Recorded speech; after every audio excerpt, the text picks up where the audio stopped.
اللہ تبارک و تعالیٰ کے پیاروں کی اداؤں کے تعلق سے، اور بیسیکلی حج تو ہے ہی اللہ کے پیاروں کی اداؤں کو دہرانے کا نام، جسے اللہ نے پسند کر لیا، جو اللہ کی بارگاہ میں مقبول ہو گیا، اسے رہتی دنیا تک کے لیے جاری فرما دیا۔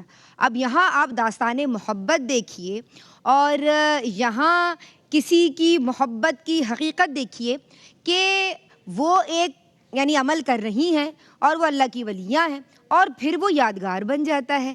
یعنی ان کی جو محبت بھری ادا ہے وہ اللہ تبارک و تعالی نے یعنی عبادت کا درجہ اسے دے رہا ہے، اور ان کی سنت کو جاری فرما دیا۔ اب جو بھی جائے گا، حج کے لیے جائے گا، عمرے کے لیے جائے گا، وہ سعی ضرور کرے گا۔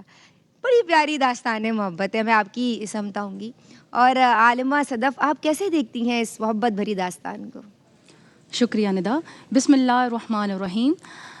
سعی کے پیچھے جو داستان محبت ہے وہ صرف ایک رسم نہیں بلکہ ایک ماں کی بے قراری ہے، جو اللہ پاک کو اتنی پسند آئی کہ اللہ پاک نے اسے عبادت میں شامل فرما دیا اور عبادت کا درجہ عطا فرما دیا۔ یہ واقعہ حضرت حاجرہ علیہ السلام کا ہے۔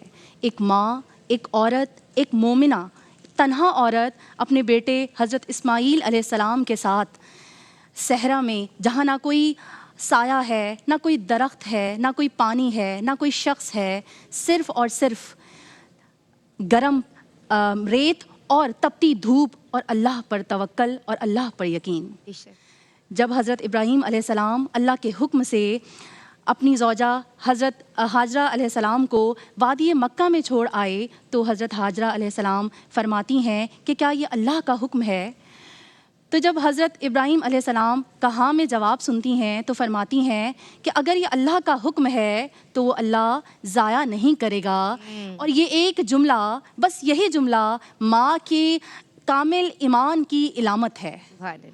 اور جب حضرت اسماعیل علیہ السلام کو پیاس لگتی ہے تو کہیں پانی نہیں دیکھتی تو وہیں سے ماں کی تڑپ شروع ہو جاتی ہے، اور وہ پانی کی تلاش میں جب صفا کی پہاڑی پر چڑھتی ہیں اور نظر دوڑاتی ہیں تو کچھ نہیں دکھتا، تو وہاں سے پھر مروہ کی طرف دوڑتی ہیں۔ اور یہ جو دوڑ ہے یہ صرف پانی کی نہیں بلکہ یہ ماں کی بے قراری ہے، اخلاص ہے، صبر ہے، قربانی ہے، اور اللہ پر توکل ہے۔